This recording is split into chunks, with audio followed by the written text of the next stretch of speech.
ദൈവനാമത്തിന് മഹത്വം. സിയോന്റെ പുതിയൊരു വീഡിയോയിലേക്ക് നിസി ഓൺലൈൻ ബൈബിൾ ക്വിസിലേക്ക് എല്ലാ പ്രിയപ്പെട്ടവരെ ഹാർദവമായി സ്വാഗതം ചെയ്യുകയാണ്.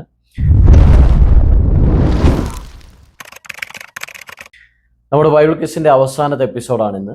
ഉൽപ്പത്തി മുതൽ വെളിപ്പാട് വരെ അനുഗ്രഹിക്കപ്പെട്ട ബൈബിൾ ക്വിസ് നടത്തുവാനായിട്ട് ദൈവം സഹായിച്ചു. സകല മാനവ മഹത്വം കർത്താവിന് അർപ്പിക്കുകയാണ്. ആദ്യം മുതൽ ഇതുവരെയും പങ്കെടുത്ത എല്ലാ പ്രിയപ്പെട്ടവരെയും ദൈവം ധാരാളമായിട്ട് അനുഗ്രഹിക്കട്ടെ. നിങ്ങളുടെ അഭിപ്രായങ്ങളും നിർദ്ദേശങ്ങളും അറിയിക്കുക. അതുപോലെ തന്നെ നിങ്ങളുടെ ജീവിതത്തിൽ ബൈബിൾ ക്വിസ് എത്രത്തോളം പ്രയോജനപ്പെട്ടു, ദൈവവചനം എത്രത്തോളം പഠിക്കുവാൻ നിങ്ങളെ സഹായിച്ചു എന്ന് ദയവായിട്ട് നിങ്ങൾ കമൻറ്റിലൂടെ ഒന്ന് രേഖപ്പെടുത്തേണ്ടതാണ്. എല്ലാവരെയും ദൈവം ധാരാളമായിട്ട് അനുഗ്രഹിക്കട്ടെ. വേഗത്തിൽ തന്നെ നമ്മുടെ കഴിഞ്ഞ ദിവസത്തെ ചോദ്യങ്ങളും ഉത്തരങ്ങളും എന്താണെന്ന് നോക്കാം. നമ്മുടെ കഴിഞ്ഞ ദിവസത്തെ ചോദ്യങ്ങൾ വെളിപ്പാട് പുസ്തകം 16 മുതൽ 22 വരെയുള്ള അധ്യായങ്ങളിൽ നിന്നായിരുന്നു. എന്നിരുന്നാൽ പോലും 5-ാമത്തെ ചോദ്യം വെളിപ്പാട് പുസ്തകം 15-ാം അധ്യായത്തിൽ നിന്നാണ് ചോദിച്ചത്. പല പ്രിയപ്പെട്ടവരും വന്ന് സംശയം ചോദിക്കുകയുണ്ടായി. അതിൻ്റെ ഉത്തരം നിങ്ങൾ എഴുതിയാലും എഴുതിയില്ലെങ്കിലും നിങ്ങൾക്ക് അതിനുള്ള മാർക്ക് ലഭിക്കുന്നതാണ്. അപ്പോൾ വേഗത്തിൽ തന്നെ നമുക്ക് നമ്മുടെ കഴിഞ്ഞ ദിവസത്തെ ചോദ്യങ്ങളും ഉത്തരങ്ങളും എന്താണെന്ന്. ആദ്യത്തെ ചോദ്യം ഇതായിരുന്നു: 6-ാമത്തെ കലശം ഒഴിച്ചത് എവിടെയാണ്? ഉത്തരം ഇതായിരുന്നു: ഓപ്ഷൻ ബി, യൂഫ്രട്ടീസ് നദിയിൽ. വെളിപ്പാട് പുസ്തകം 16:12. രണ്ടാമത്തെ ചോദ്യം ഇതായിരുന്നു: വെള്ള കുതിരപ്പുറത്തിരിക്കുന്നവൻ്റെ തലയിൽ എന്തുണ്ടായിരുന്നു? ഇതിൻ്റെ ഉത്തരം ഓപ്ഷൻ സി ആയിരുന്നു: അനേകം രാജമുടികൾ. 19:12.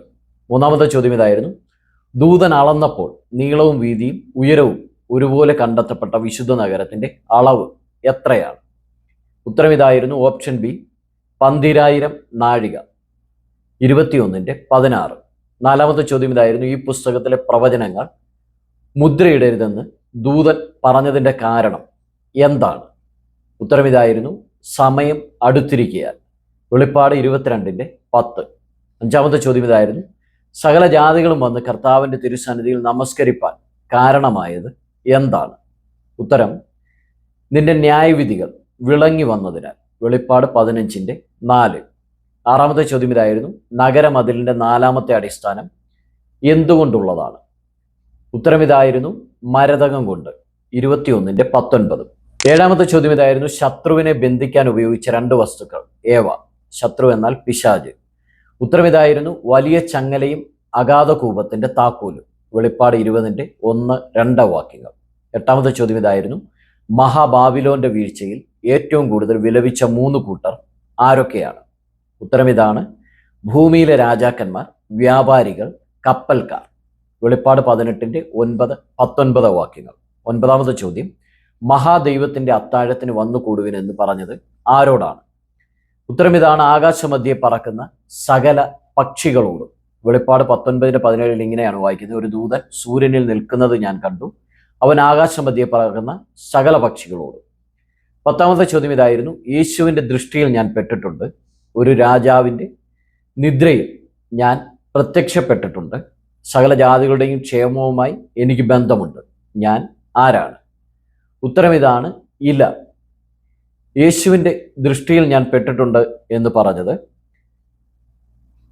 മർക്കോസിന്റെ സുവിശേഷത്തിൽ നാം ഇങ്ങനെ വായിക്കുന്നു: അവൻ ഇലയുള്ള ഒരു അത്തിവൃക്ഷം ദൂരത്ത് നിന്ന് കണ്ടു. മർക്കോസ് 11:13.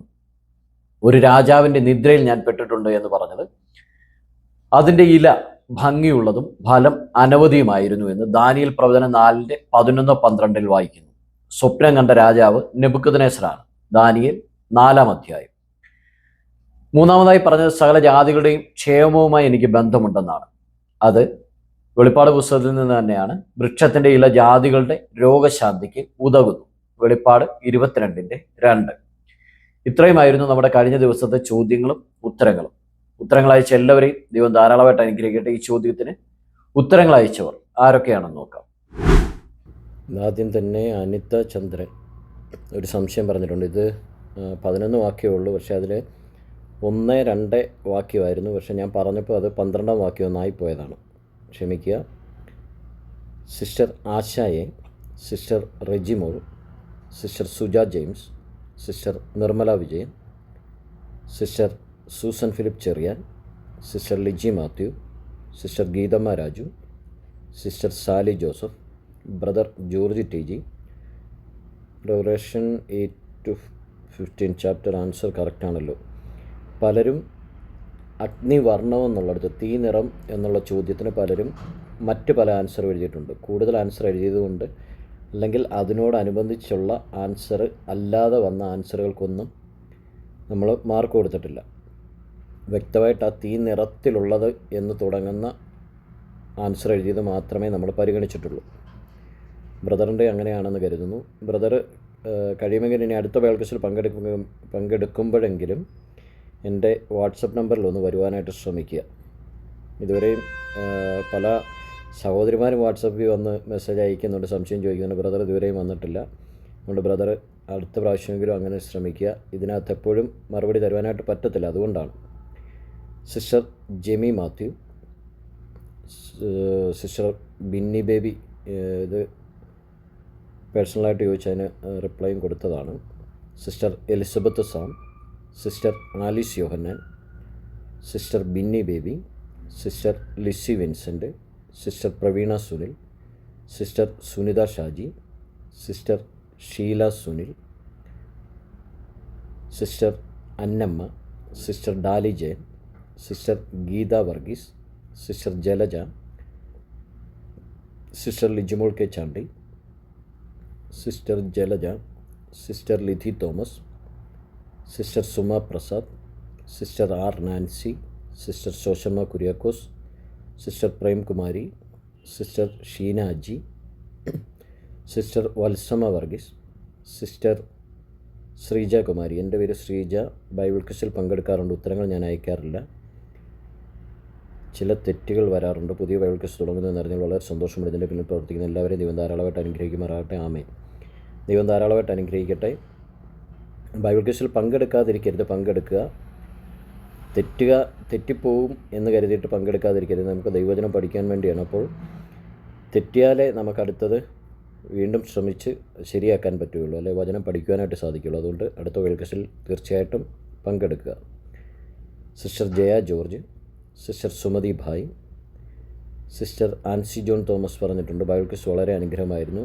പ്രൈസ് പ്രതീക്ഷിച്ചല്ല, പഠിക്കുവാൻ സഹായിച്ചു. വീണ്ടും ദൈവം അനുഗ്രഹിക്കട്ടെ. തുടർന്നും പ്രതീക്ഷിക്കുന്നു. തീർച്ചയായിട്ടും നമുക്ക് ഒരുമിച്ച് ദൈവവചനം പഠിക്കുവാൻ ദൈവം സഹായിക്കട്ടെ. ദൈവം ധാരാളമായിട്ട് അനുഗ്രഹിക്കുമാറാകട്ടെ.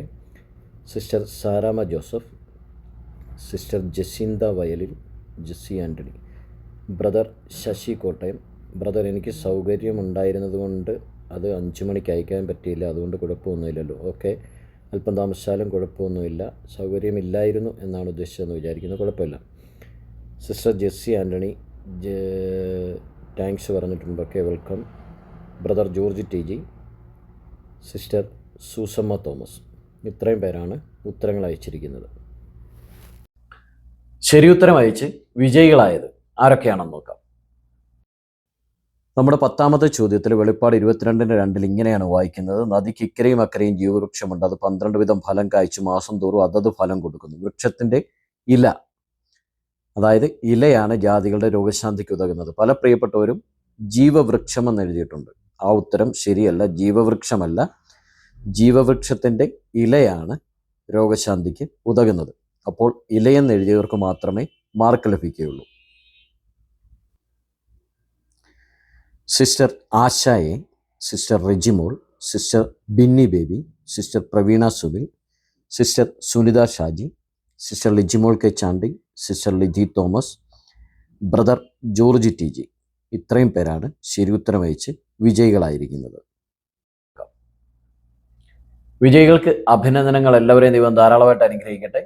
നമ്മുടെ പുതിയ ബൈബിൾ ക്വിസിൽ പുതിയ വിജയികൾ കടന്നു വരട്ടെ എന്ന് പ്രാർത്ഥിക്കുന്നു. ഇതിൻ്റെ ബൈബിൾ ക്വിസിൻ്റെ വിജയികൾ, അതായത് ഉൽപ്പത്തി മുതൽ നമ്മൾ തുടങ്ങിയ ബൈബിൾ ക്വിസാണ്, വെളിപ്പാട് കൊണ്ട് അവസാനിപ്പിച്ചു. ഈ ബൈബിൾ ക്വിസിൽ ആദ്യമാണെന്ന് പങ്കെടുത്ത് വിജയികളായത് ആരൊക്കെയാണെന്ന് അടുത്ത ദിവസം തന്നെ വേഗത്തിൽ തന്നെ പ്രഖ്യാപിക്കുന്നതായിരിക്കും. ഈ ബൈബിൾ ക്വിസിൽ പങ്കെടുത്ത എല്ലാവരെയും ദൈവം ധാരാളമായിട്ട് അനുഗ്രഹിക്കുമാറാകട്ടെ എന്ന് പ്രാർത്ഥിക്കുകയാണ്. പുതിയ ബൈബിൾ ക്വിസിന് വേണ്ടി നിങ്ങളുടെ പ്രാർത്ഥനയെ ചോദിക്കുകയാണ്. ദൈവം എല്ലാവരെയും അനുഗ്രഹിക്കട്ടെ. നിങ്ങൾ ആദ്യമായിട്ടാണ് ഈ ചാനൽ കാണുന്നത്, നിങ്ങൾ സബ്സ്ക്രൈബ് ചെയ്യുക. അതുപോലെ തന്നെ നിങ്ങളെ പ്രിയപ്പെട്ടവർക്ക് വീഡിയോ ഒന്ന് ഷെയർ ചെയ്ത് കൊടുക്കുവാനും മറക്കരുത്. നമ്മളിടുന്ന പുതിയ വീഡിയോകൾ, അതായത് മറ്റ് ബൈബിൾ ക്വിസിൻ്റെ വീഡിയോകളും കാണുവാൻ ആരും മറക്കരുത്. എല്ലാവരെയും ദൈവം ധാരാളമായിട്ട് അനുഗ്രഹിക്കട്ടെ എന്ന് പ്രാർത്ഥിക്കുന്നു. പുതിയ ബൈബിൾ ക്വിസിൽ വീണ്ടും കാണാം. ആമേൻ.